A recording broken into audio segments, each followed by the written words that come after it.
And I call on the House leadership to take a page out of our bipartisan book here, pass the Senate bill. I thank you, and I yield the floor. The senator from Missouri.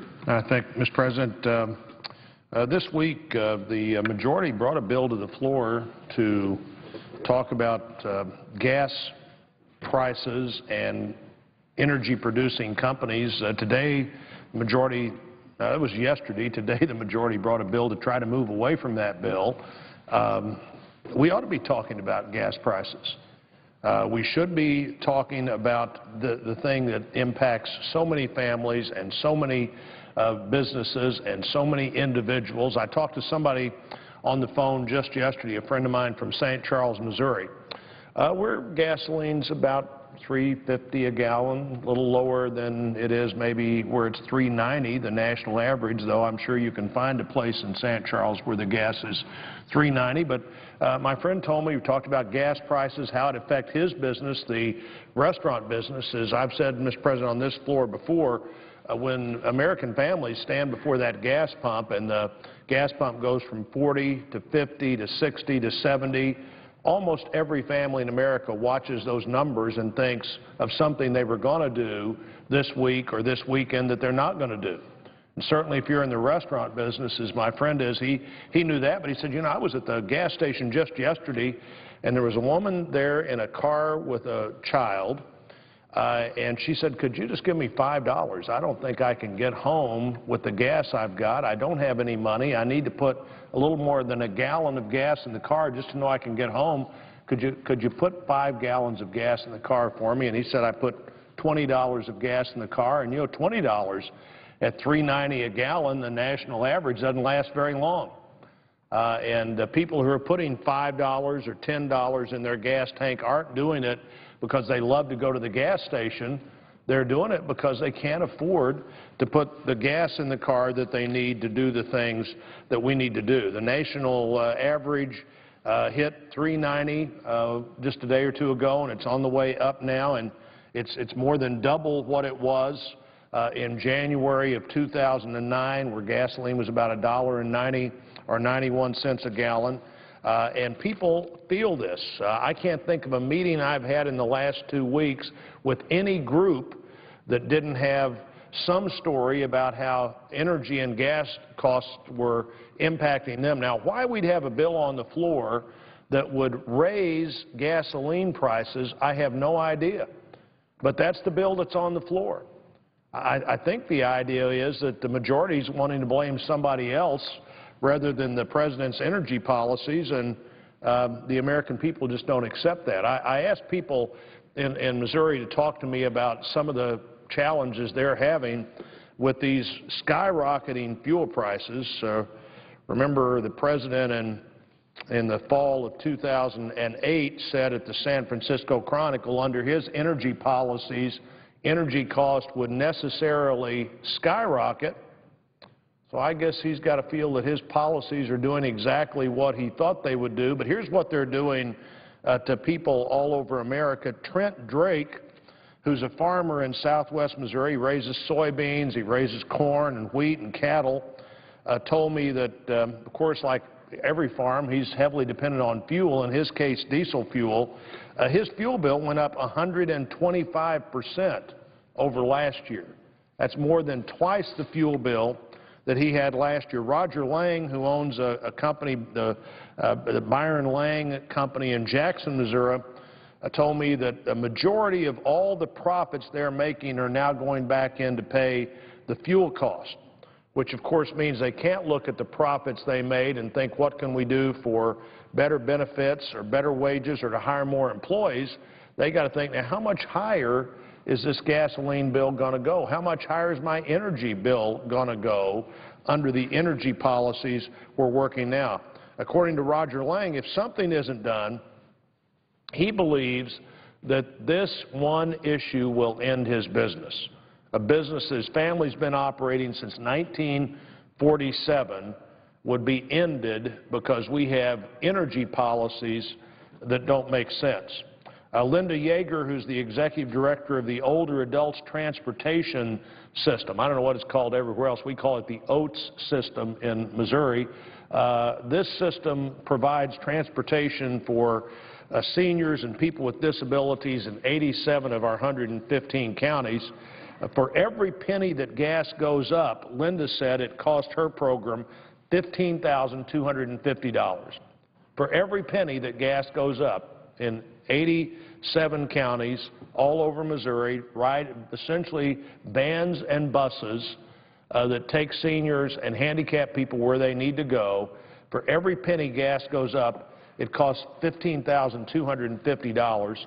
And for every penny, that's a loss of the equivalent of 10,000 one-way trips for one of the people they serve. You multiply that $15,250 by the 200 pennies that gasoline's gone up in the last 3 years, and suddenly you've got a budget that doesn't do what you'd hope it could do for the people they serve.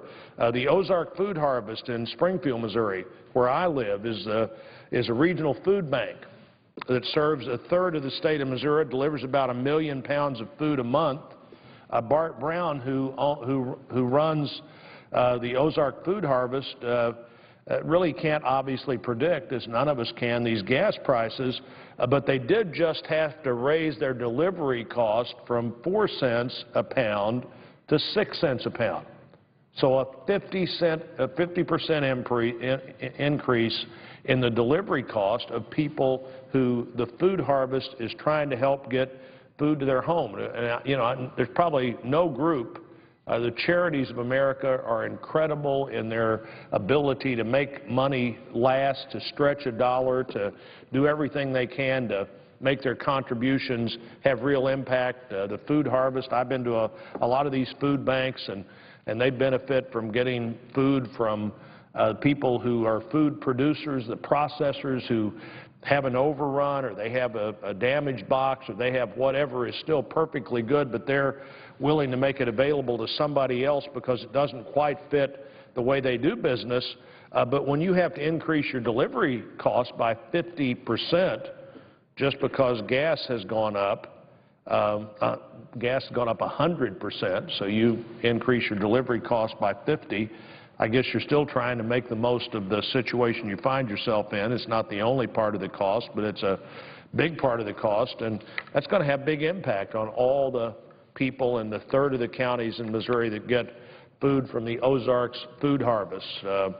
Meanwhile, a lot of my colleagues on the other side have already admitted that this tax hike on American energy producers would do nothing to lower gas prices. This is clearly a messaging bill, but why, if you were trying to divert attention away from the president's energy policies, you'd bring this bill to the floor is a surprise to me. In May of 2011, a year ago, the bill's sponsor, Senator Menendez, acknowledged, he said, quote, "Nobody has made the claim that this bill is about reducing gas prices."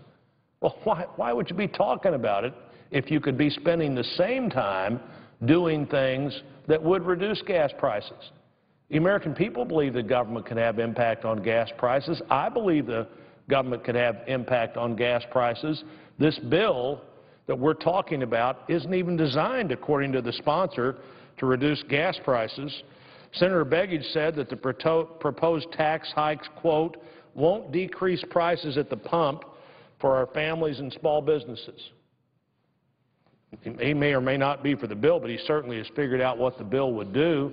Senator Baucus noted that, quote, this is not going to change the price at the gasoline pump. That's not the issue. Well, what is the issue? Maybe we ought to figure out what the issue is. Families think it's the issue. Families think when they see that sign go up 3 different times, maybe in a week, that the price goes up, that there's some issue here that we ought to be dealing with.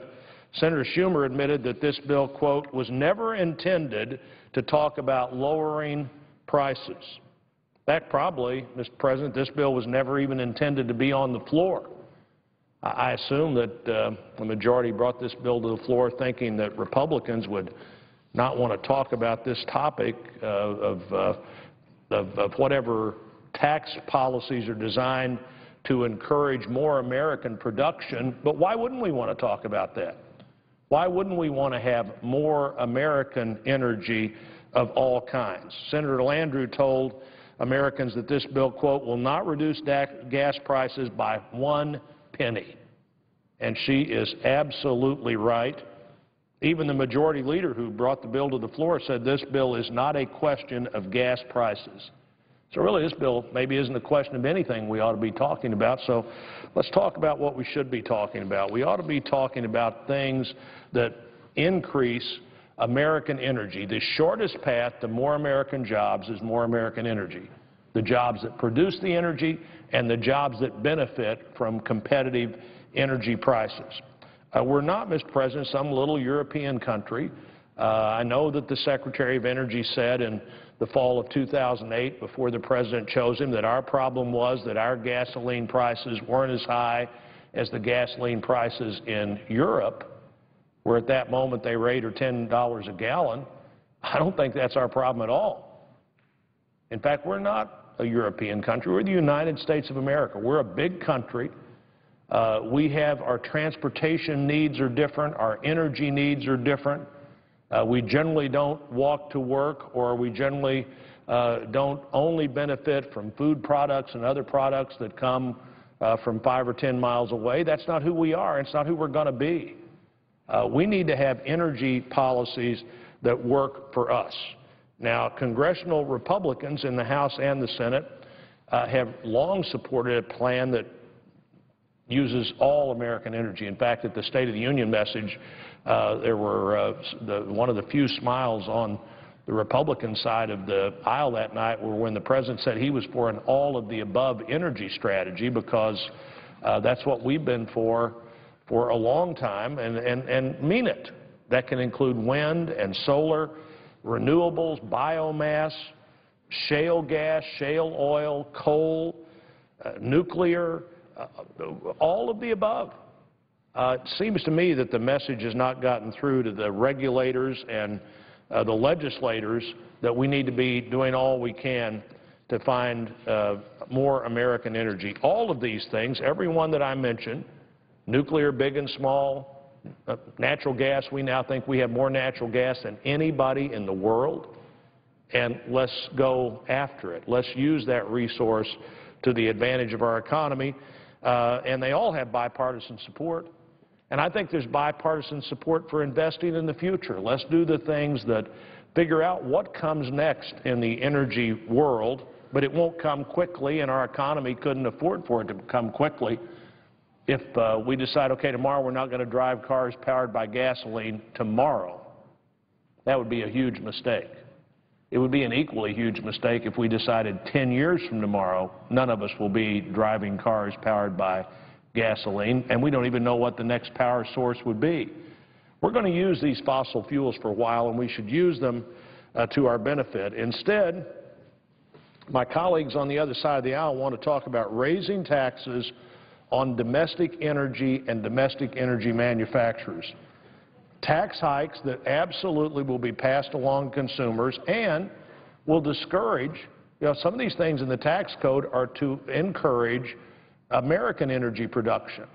There's energy all over the world. Why wouldn't we want to encourage the energy production jobs to be here rather than somewhere else? Now, I know the President said we're going to give money to Brazil, and we want them to drill in the deep water, and we'll be glad to buy some of their oil and gas when they produce it. But why would that be our alternative when we could, in fact, do things that encourage American energy production? Or things like if it's not from the United States of America, what about our neighbors?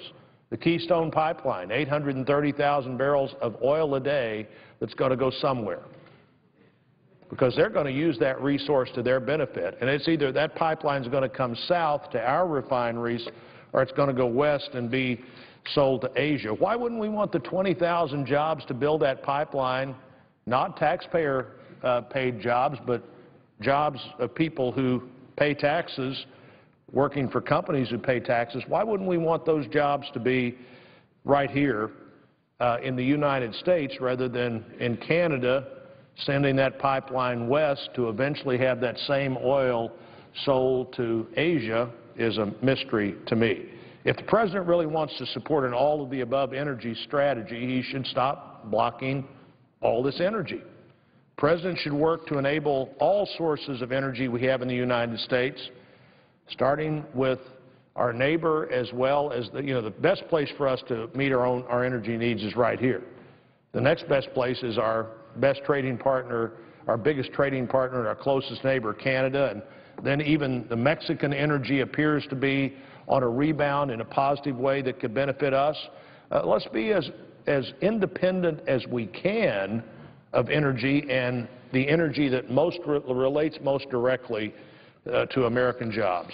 The responsible development of more domestic energy will help create jobs, bring down prices at the pump, and position our country to have greater energy security. The shortest path, Mr. President, to more American jobs is more American energy. Let's get on that path instead of this path that discourages the very thing that could help us the most, and I yield back.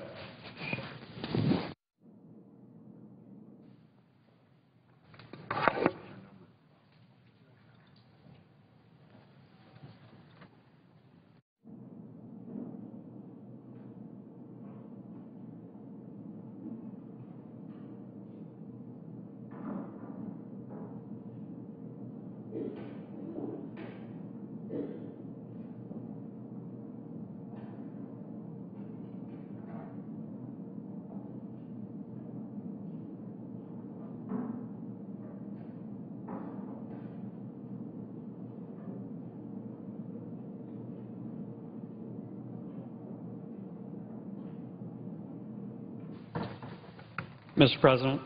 The senator from Louisiana. Mr. President, I too come to the floor to talk about the most pressing issue facing so many millions of Louisiana and American families, and that is the price at the pump. You know, sometimes we seem to get ourselves in a cocoon here in Washington, D.C., divorced from the real world. Well, we need to reconnect to the real world, and back in Louisiana and Pennsylvania and every state across the country, middle-class, lower-middle-class families are really struggling with this ever-increasing price at the pump. When President Obama was sworn into office a little over 3 years ago, that price was about $1.84 a gallon. Today it's over double that, 380s and beyond, and that's a big hit to American families. That really hits folks where it counts and where it hurts in the wallet, in the pocketbook, in the family budget. And all around Louisiana, families are huddled around the kitchen table trying to figure out how to make it work, because gasoline, transportation, driving isn't a luxury. Sure, you can cut back a little bit, but for the most part, it's a real necessity. It's going to work. It's getting the kids to school. It's doing absolute necessities, and this is a big, big hit to middle-class, lower-middle-class families' budgets and wallets and pocketbooks. So let me suggest the obvious, that we focus on what really matters to American families. We focus on that here in the Senate, here in Washington, and we do something about that. That's why I favored moving to the Menendez bill here on the Senate floor. That's why I voted against moving off the bill today, not because I agree with that solution. It isn't a solution, but at least we can talk about the topic. At least we can offer amendments on what is, to millions of Louisiana and American families, the biggest day-to-day challenge they face, and that is that ever-increasing price at the pump. Now, the Menendez solution, quote-unquote, the Democratic plan will not help bring down the price at the pump. In fact, it'll do just the opposite. And I think the American people with good old-fashioned American common sense get it. Look, you can love the oil companies, you can hate the oil companies, but the Menendez bill increases taxes on U.S. energy companies and on U.S. energy production. It increases taxes on those folks and on that activity. Now, what do you think is going to be the result of that in terms of the price at the pump? The American people know. The American people get it. It's obvious. It's going to increase the price at the pump, certainly not going to leave it alone or decrease it. Why? Well, it's economics 101. When you give business a new additional cost, almost all the time that's going to be passed on to the consumer. And the American people get that. They see that. They feel it. They deal with it every day. Also, when you increase taxes on something, you produce less of it in the market. And in this case, the Menendez bill is increasing taxes on energy production, in particular, ironically, U.S. energy production, where I thought we wanted to increase and maximize that activity. And so when you tax something more, you get less of it. Supply goes down. And guess what happens when supply goes down and demand is the same? Price goes up. And so I not only agree with, I go further than some of the Democrats who were quoted by the previous speaker saying this bill isn't about reducing the price at the pump.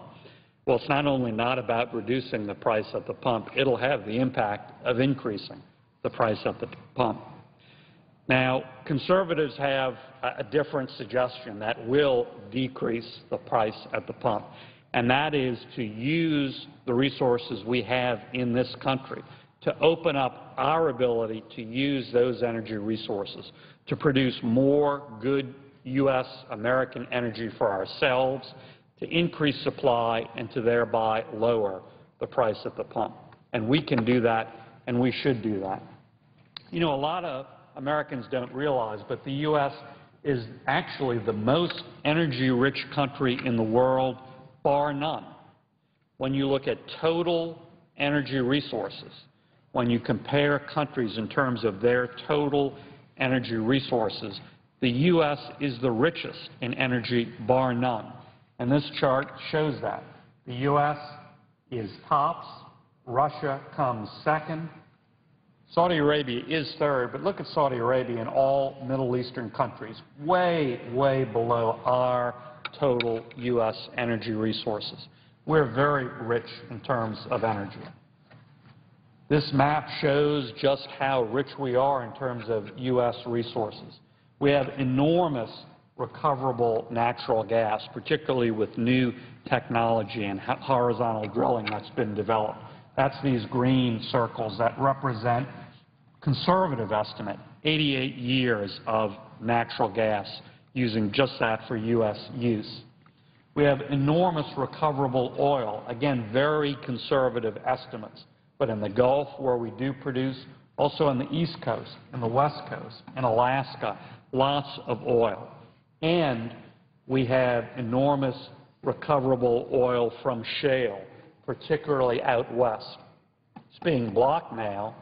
It's off limits, but we have these resources. Now, the problem is, I said we're the single most energy-rich country in the world, bar none, we are. The problem is we're the only country in the world that puts well over 90% of our resources off limits. We're the only country that does that. East Coast production? No, absolutely not. West Coast production? No. Big red no. Anwar, Alaska National Wildlife Refuge, where we could access millions of acres of land from a very select footprint, smaller than the area the size of Dulles Airport here in suburban Virginia? No. Western shale production, where you saw so much of the resource potential on the previous map? No. Even production in the eastern Gulf of Mexico? No. Under federal law, because of this administration, because of this Senate, we keep saying no, no, no, no, no to our U.S. resources. Good example of that is President Obama's 5-year lease plan for offshore production. Under federal law, every president has to develop and issue a 5-year plan about leasing the outer continental shelf offshore. President Obama's 5-year plan is half of the previous plan. Now, we have very, very little we're able to touch as it is. And President Obama has backed us up from there, has turned us around, moved us in the wrong direction from there. His plan literally half of the previous plan. So we're moving there in absolutely the wrong direction. This map shows that. This map is what was available for potential drilling under the previous plan. We were finally moving forward on the East Coast, on the West Coast, offshore Alaska. We have been in the Gulf. But under President Obama's very different lease plan, we're back to saying no, no, no, no, no, no, no, no, backing up, moving in the wrong direction. We're moving in the wrong direction in other areas, too, under this administration. In the Gulf of Mexico, near where I live, traditionally the area where we produce the most U.S. energy, even in the Gulf of Mexico, we're moving in the wrong direction. Production is down 17% in 2011. It's projected to go down more in 2012. Permitting is down over 40% compared to the pre-BP levels of permitting. Now, I know with the BP disaster there had to be a quick pause. We had to change some rules.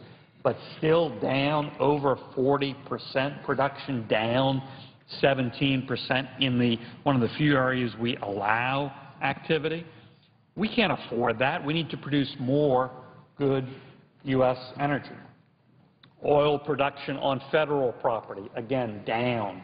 On all federal property, it's down 14% in the last couple of years. Federal offshore, it's down 17% in the last couple of years. We need to do better. And of course, perhaps the clearest example of this approach to energy by President Obama is his recent veto of the Keystone Pipeline. A true shovel-ready project, truly ready to go. It's not U.S. energy, but it's the next best thing from our biggest trading partner, a very good friend and reliable trading partner in Canada. And the President vetoed it. And with it, 20,000 jobs it would have created. No. 700,000 barrels a day of oil from Canada. No.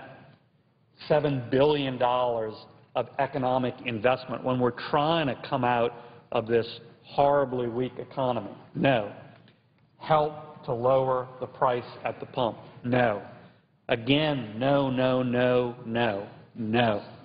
Well, we can do better. We can do better as a country. We certainly can do better in Washington and say, yes, we can do better by accessing more domestic energy resources. Again, we're the most energy-rich country in the world, bar none, but we're the only country that puts over 90% of that off limits. We need to change that. And we can create more great U.S. jobs. Let's say yes to that. And by the way, those are jobs which by definition can't be outsourced to China or India or anywhere else. If you're creating energy in the United States, that job has to stay in the United States. We can build greater energy independence. Let's say yes to that. We can dramatically increase revenue to the federal government and thereby reduce deficit and debt. After the federal income tax, the second biggest source of revenue to the federal government is revenue on domestic energy production, those royalties, second only to the federal income tax. So let's say yes to that new revenue, deficit and debt reduction, and we can help lower the price at the pump because supply does matter. Increasing supply does matter. It will lower price. So again, I disagree with the Menendez approach. The Menendez approach will increase the price at the pump. Increasing taxes on an industry is going to be passed on to the consumer. Taxing something more produces less of it, and less oil means price goes up. But we can have an American solution to this. We can open up access to our own resources. and thereby gain control of our own future. We don't have to beg Saudi Arabian princesses. We can regain control of our own destiny and our own future. Let's do it. The American people want us to do it. Common sense dictates that we do it.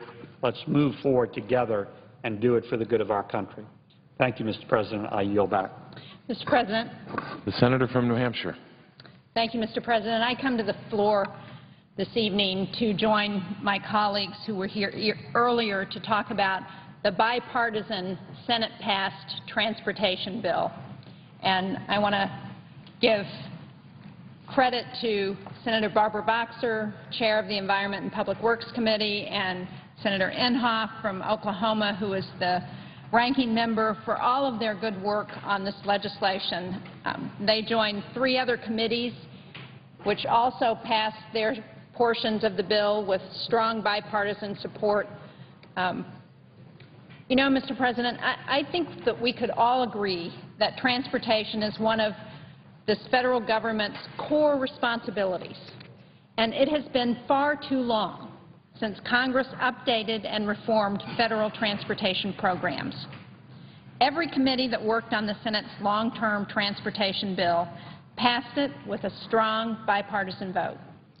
And when the bill came to the floor, 74 senators from both parties voted in favor of the transportation bill. Now, I urge the House of Representatives to follow our lead in the Senate and to act on a long-term bipartisan transportation bill. I think they ought to take up the Senate bill. The Senate's transportation bill is about strong bridges, good jobs, and dependable roads that businesses count on to move goods and reach customers. The Senate's bill reauthorizes transportation programs for 2 years. It maintains current funding levels, and it does not increase gas taxes. Let me repeat that. It does not increase gas taxes, and it's fully funded. Cutting funding for transportation right now would be a very dangerous choice. We're seeing emerging economies like China and India who are spending roughly 9% of their gross domestic product annually on roads, bridges, public transportation, infrastructure. At the same time, here in the United States, we're spending about 2%. That's half of what we were spending in the 60s. And at this rate, we're not going to be able to stay competitive with the rest of the world. So that's a macro reason why we need to pass the transportation bill. The bill is fully paid for. It doesn't increase the deficit, and most of the funding comes, as usual, from the gas tax. To make up the gap in funding, we came up with bipartisan ways, including stiffer penalties on tax delinquents and shifting unused funds that are designated to clean up underground storage tanks. The Senate's transportation bill is about making our investments more efficient so we spend less on overhead and more on roads and bridges. And I think several people have talked about the fact that this is a really good time for states to be able to borrow. There are low interest rates, and we can get a lot for our money. That's what I heard in New Hampshire when I talked to our transportation officials, that interest rates are very low right now. This bipartisan bill streamlines the number of federal transportation programs from over 90 to just 30. And for the first time, it requires states to collect data so we can measure what kind of bang we're getting for our buck. So not only is it a reform bill that's more efficient, but it's more accountable.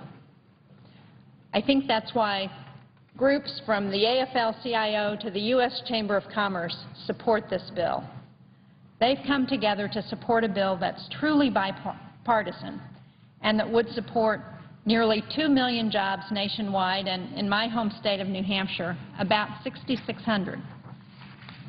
Now, there have been a lot of reports about the difficulties facing the House in finding an agreement on a transportation bill. I think the Senate has provided a very good model that maintains current funding levels and avoids an increase in both the deficit and gas taxes. What we need now is for the House to join the Senate and produce a reasonable bipartisan, long-term transportation bill that can give local governments and businesses some certainty before the height of the construction season. State and local transportation projects are budgeted and planned based on the idea that the federal government will provide a consistent level of long-term funding. When you're planning a multi-million-dollar project that employs hundreds of people, it's critical to know what your budget's going to be more than just a couple of months in advance. We wouldn't run a business that way, and we shouldn't expect the government to run that way. If the House doesn't pass a bipartisan long-term transportation bill, states and towns won't have the certainty they need from us here in Washington to plan their projects and to improve their systems. According to numerous studies, deteriorating infrastructure costs businesses more than $100 billion a year in lost productivity. This is no time to stall programs that encourage economic growth and create the climate that our businesses need to succeed. In New Hampshire, we're seeing firsthand the real-world consequences of uncertainty in federal transportation funding. Our Interstate 93 corridor runs from the Capitol in Concord down to the Massachusetts border. It really runs pretty much the length of the state. And right now, we have a project underway that would spur economic development in the southern half of that highway. It's been underway for several years, but the pace of the project has really lagged because there has been no certainty around our highway bill.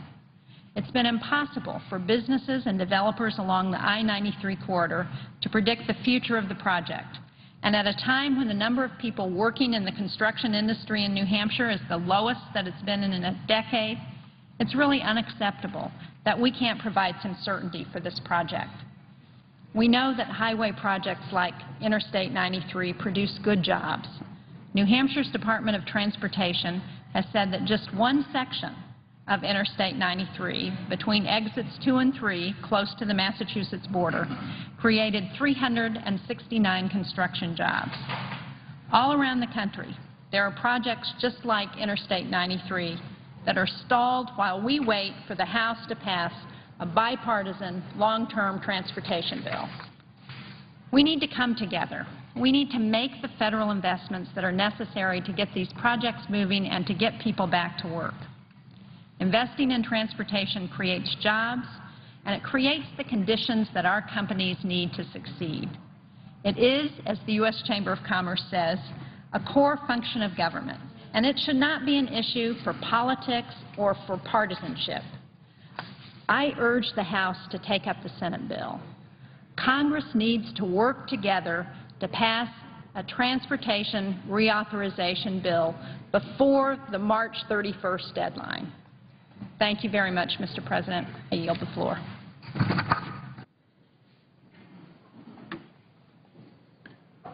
President. The senator from South Carolina. Thank you, Mr. President. I rise today to talk about a new federal regulation that many here may or may not be aware of. According to the Department of Justice, every swimming pool of public accommodation, meaning any pool at a hotel, motel, lodging establishment, recreation center, YMCA, apartment complex, condominium complex, school, or community pool, is to install a large, expensive, permanent pool lift for the disabled or else face steep fines from the Department of Justice and the threat of lawsuits. You know, we must make sure that we have accommodations for the disabled in every public place, and this is happening around the country. But to do this with very little thought of the implications and the cost and the actual service to the disabled is a huge problem. As we've seen time and time again, one-size-fits-all mandates from Washington don't work. We want public schools or public pools to have the flexibility to work with people with disabilities to ensure success. On January the 31st of this year, 2012, the U.S. Department of Justice's Civil Rights Division published revised requirements for swimming pools and their means of entry and exit. So this was 2 months ago. The DOJ has now put forward new requirements for all facilities of public accommodation that go beyond those contained in the final rule issued in 2010, giving hotels and other residential communities insufficient time to comply with this burdensome new rule. Now, we need to think about it for a minute because their lack of planning here is pretty evident by the fact that they are suggesting that this already be in place in less than 2 months when the equipment's not even available in the country to do it. And so it's clear that they have not thought through how to best serve the disabled, how to make sure that these services are available, and to do it in a way that does not put an undue burden on businesses that want to provide the service. Senator Graham and I have a bill that nullifies the requirement and stops the Attorney General from enforcing this requirement or any guidance associated with it. It also prevents against any third party using this rule or guidance in any manner. To be clear, our bill will allow public pools to work directly with people with disabilities to meet their specific needs. Hotels, motels, and other public pools already have financial incentives to meet the needs of people with disabilities that use their facilities, and they have been working diligently to do that.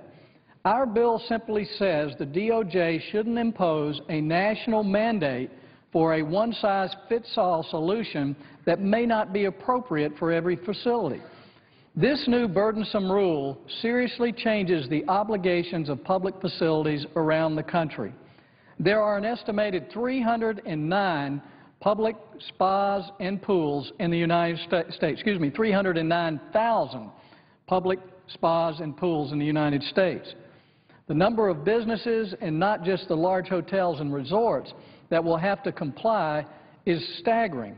The rule requires a permanent pool lift be installed for every pool or spa. So if a hotel or resort or a community association has more than one pool, they'll have to get multiple lifts. Instead of what's being done now is using a portable lift that can be moved around to facilities as needed. A pool lift can run from $4,000 to $10,000, and the installation could run $5,000 to $10,000, depending on how much work needs to be done. So we're talking about billions of dollars spent on something that could perhaps help the disabled, but also become an obstacle and a danger to others using the pool if this is not thought out and done in a careful manner. The last thing we need to do right now is to add burdensome rules and requirements on businesses across the country. Hotel owners do want to work in good faith to make sure pools are accessible to everyone, but we have to make sure that here at the federal level, we're not killing off more businesses by imposing mandates. Mandates like these are burdensome on the businesses, and we all know that these costs will just be passed on to the consumers, including the disabled, in the form of higher hotel costs for rooms and services. The Department of Justice has left many questions from the hotel industry and others unanswered on issues such as compliance ability, time frame, and economic cost, as well as rising insurance premiums. It is clear that the deadline for compliance should be extended to allow hotels and other places of public accommodation flexibility in providing access to guests with these disabilities. We should start over. They have given a 60-day relief period, but that is not enough time for this to be planned or for the equipment to be manufactured. The companies cannot comply in this period of time. We need to guarantee that services are available to the disabled. But the quickest way to do the wrong thing is the way the Justice Department is doing it now. So instead of us letting this go into effect, let large fines be put on businesses all around the country, even community pools and YMCA, let's set this judgment aside by unanimous consent today. Let's set it aside, and if we want to debate and work with the Department of Justice to come up with a rule that works for the disabled and works for America, we can do that. But I have got a unanimous consent request here that I'd like to read. I ask unanimous consent that the Senate proceed to the immediate consideration of calendar number 336, Senate Bill 2191, that the bill be read a third time and passed, the motion to reconsider be laid upon the table and that any statements relating to the bill appear at this point in the record. Objection? Mr. President. The senator from Iowa. Mr. President, I object. Objection is heard. Mr. President. The senator from Iowa. Mr. President, as one of the senators who wrote the Americans with Disabilities Act and whose name appears as the lead sponsor of that bill that was passed 22 years ago, I oppose Senator DeMint's effort to bypass the regular order and to amend the ADA to remove the ability of the Justice Department to regulate the accessibility of swimming pools.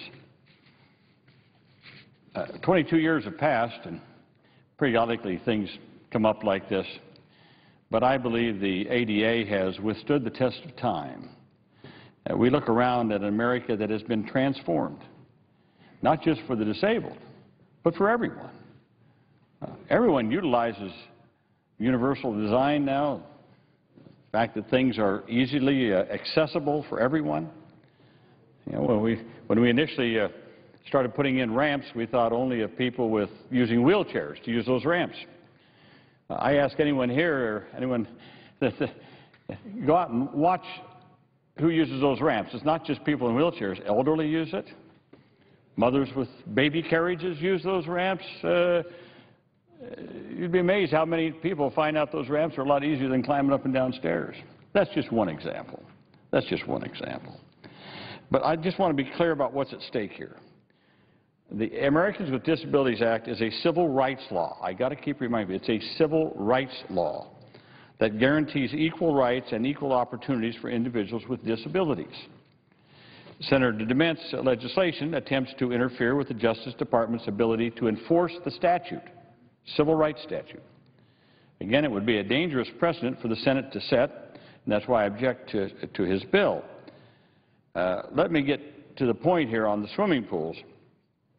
In September of 2010, the Justice Department published final regulations implementing Title II and Title III of the ADA. These new regulations address a number of issues that have arisen over the past 20 years, and one of those being access to swimming pools and other recreational facilities. Now, the requirement that has prompted Senator DeMint's bill has to do with swimming pool accessibility. Under the new regulations, newly constructed or altered pools covered by the ADA are required to provide at least one accessible means of entry into the water for people with disabilities, which must either be a sloped entry into the water or a pool lift that is capable of being independently operated by a person with a disability. Larger pools larger than 300 feet in length, which is a big pool, Olympic size, are required to provide a second accessible means of entry. Now again, these were promulgated in September of 2010, so it's been almost a year and a half. Now, these requirements apply in the case of a newly constructed pool or one that has been significantly altered as part of a renovation. That's, again, new pools or pools undergoing significant renovation. In addition, since the ADA requires that public accommodations remove architectural barriers where it is readily achievable to do so, some existing public accommodations may be required to also increase access to pools for people with disabilities under Title III's readily achievable standard.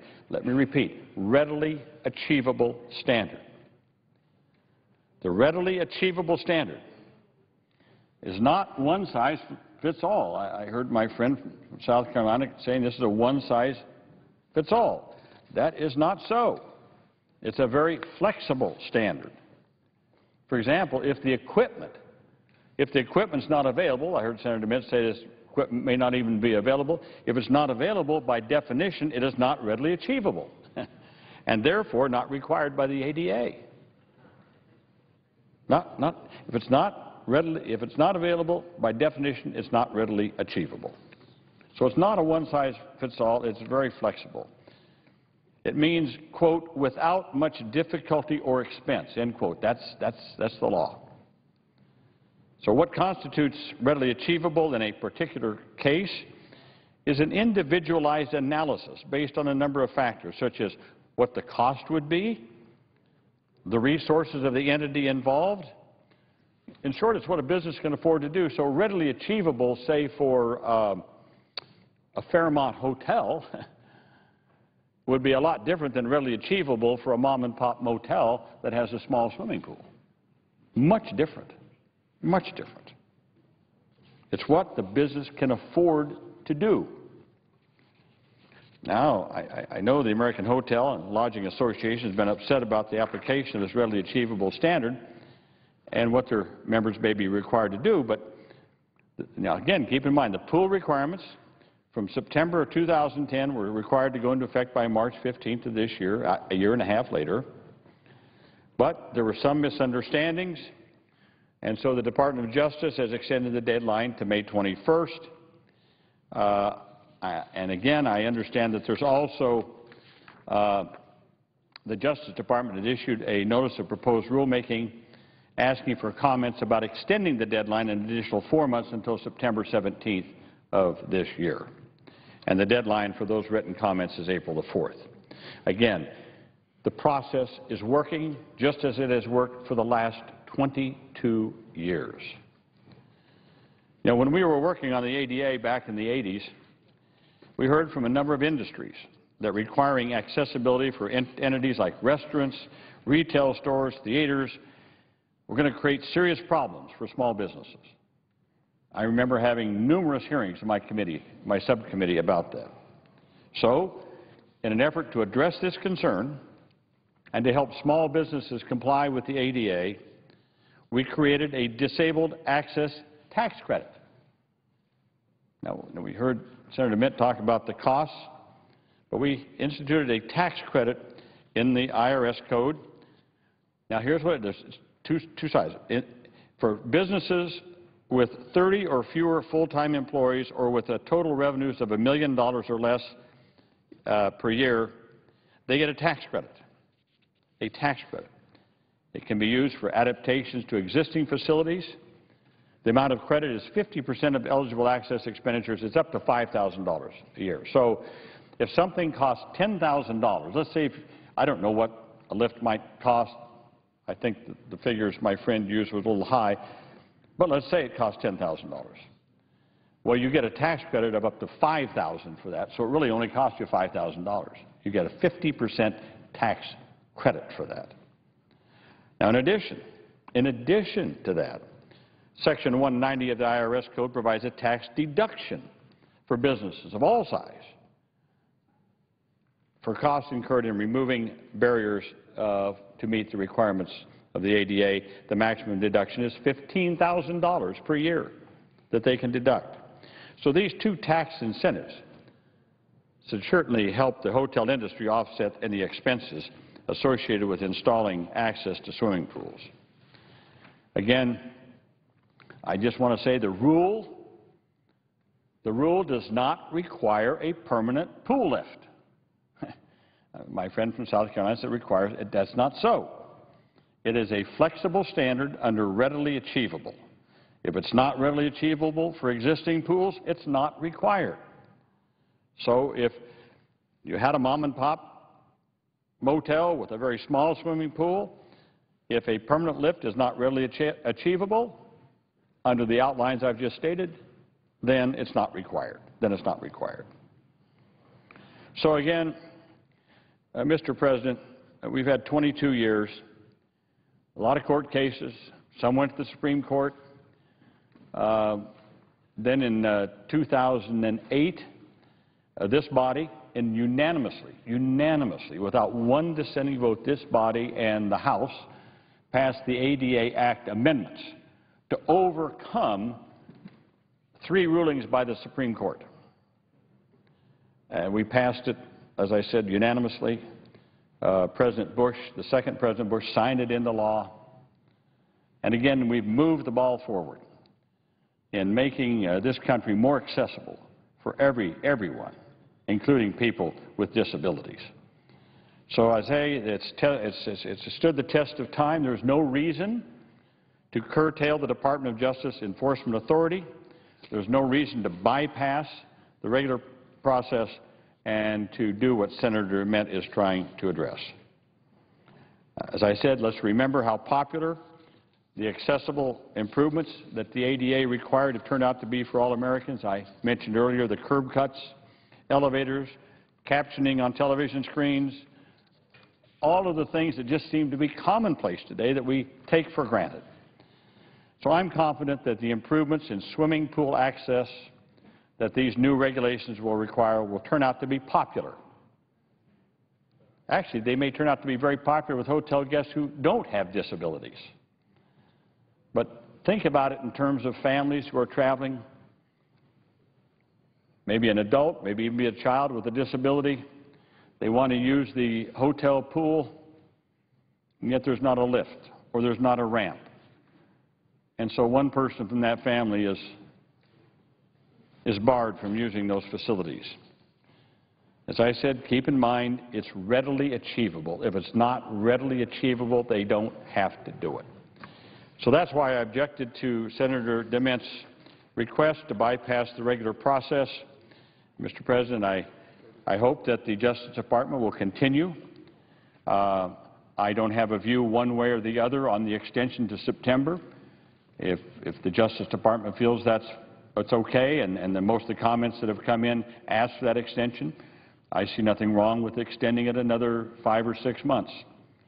But at some point, the law must take hold, and we have to meet our obligations to remove the barriers to accessibility in our country. We've come a long way since the ADA, and let's continue the progress, the wonderful progress we've made in the last 22 years. Mr. President, I yield the floor.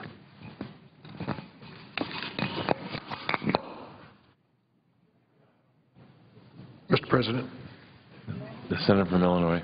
Mr. President, my colleagues, Senator Boozman, Senator Coons, and I are on the floor to speak to an issue relative to Africa.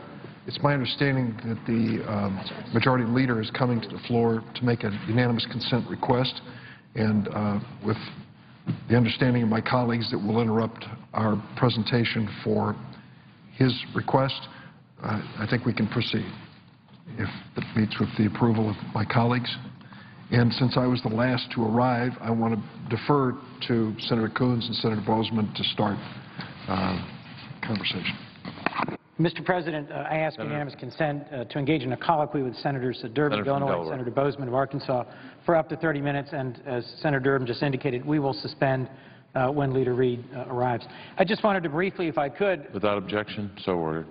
I just wanted to briefly lay the groundwork for the conversation we're going to have in this colloquy about the Increasing American Jobs Through Greater Exports to Africa Act of 2012, of which Senator Durbin is the lead sponsor and Senators Boozman and I have joined him as original sponsors.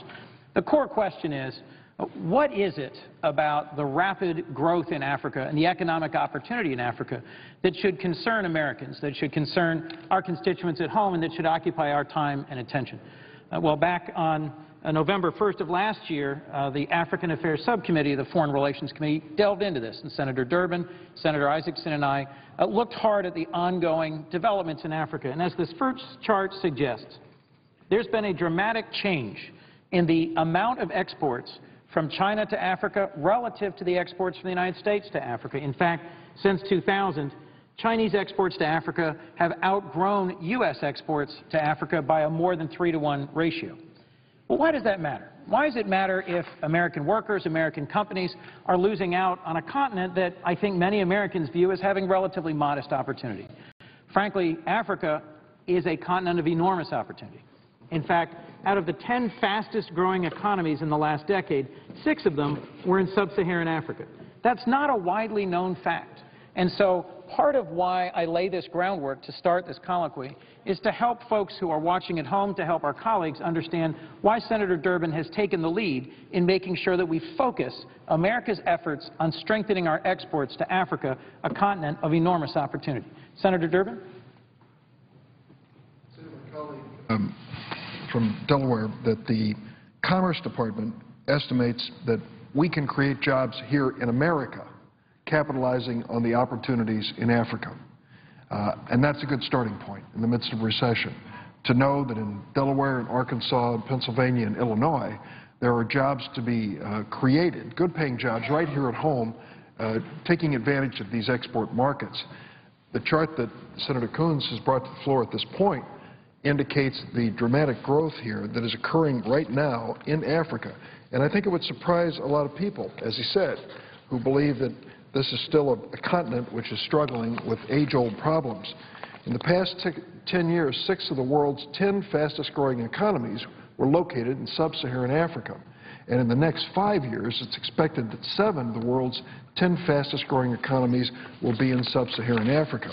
The bill which we're bringing here is an effort to focus America's export market on this great continent and this great opportunity, creating jobs at home and a better working relationship with the countries and leaders of Africa. Mr. President, I went to Ethiopia last year and met with the president of Ethiopia. And as I've done in the times that I've traveled to other countries, I asked them, what has been the impact of China on your country? We stayed and spoke for another 30 minutes as he explained to me the dramatic changes taking place in Ethiopia because of China. The numbers tell the story. When you look at what China offers today to Ethiopia and the continent of Africa, they are offering concessional loans. What it means is, if it's a $100 million project that you need to start in Africa, the Chinese will give you $100 million and say, but you only have to pay back $70 million. Oh, what a great deal that is, a 30% discount, with a few conditions. That you use Chinese engineers and Chinese construction companies, and half the workers will be coming over to your country from China. Well, they are building a base of economic support within Africa. Between 2008 and 2010, China provided more to the developing world than the World Bank, loans totaling more than $110 billion. And what we are suggesting is that as this is a growing opportunity for exports, that we need to grow with it. I'd like to yield to my colleague from Arkansas who's been kind enough to join us in this effort. Well, thank you. I thank the senator from Illinois for doing that. And again, it's a real pleasure to be with he and the senator from Delaware. I think this is